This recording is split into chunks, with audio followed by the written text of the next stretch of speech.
Hi, just for food for thought. Pakistan Sindhu జలాల కోసం అరుపులు కేకలు. వాళ్ళ మంత్రులైతే మీ చేతులు నరికేస్తామంటారు ఒకరు, అణుబాంబులు వేస్తామంటారు ఇంకొకరు, మీ అంతు చూస్తామంటారు. అంటే ఇవన్నీ దేనికి చిహ్నం? వాళ్ళు డిస్పరేట్ దీంట్లో ఉన్నారు. సింధు జలాల ట్రీటీని ఎప్పుడైతే భారత ప్రభుత్వం అబేయన్స్లో పెట్టిందో భయం పట్టుకుంది వాళ్ళకి. దానికి పిఆర్ ఎక్సైజ్ మొదలుపెట్టారు.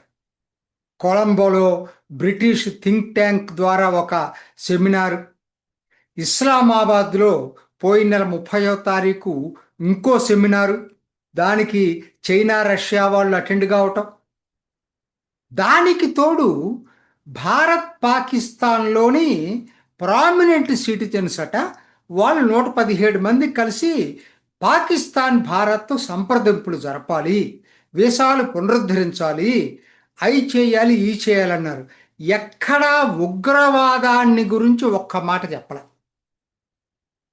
పహల్గామ్ యానివర్సరీ సందర్భంలో ఇటువంటి ప్రకటనకి పాకిస్తాన్ పన్నిన పిఆర్ ఎక్సర్సైజ్ కుట్రలో భాగంగా భారతీయ కుహనా మేధావులు పాలు పంచుకోవటాన్ని ఏమనాలి?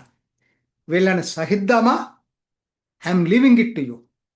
Just food for thought.